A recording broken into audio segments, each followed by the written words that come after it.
ભાવનગરના ring road પર અકસ્માત સર્જાયો. મોટરસાયકલ, કાર તેમજ ટ્રક વચ્ચે અકસ્માત સર્જાતા કારમાં સવાર તેમજ મોટરસાયકલ ચાલકને ઈજા પહોંચતા તાત્કાલિક સારવાર અર્થે સરટી હોસ્પિટલ ખાતે ખસેડવામાં આવ્યા. આ બનાવને લઈને રોડ પર લોકોના ટોળા એકઠા થયા હતા.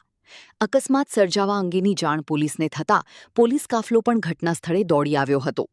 હાલ આ બનાવમાં બેના મૃત્યુ નિપજ્યા હોવાની માહિતી જાણવા મળી રહી છે. જેમાં બેને ગંભીર ઈજા પહોંચી હોય તેને વધુ સારવાર અર્થે ખાનગી હોસ્પિટલ ખાતે ખસેડવામાં આવ્યા.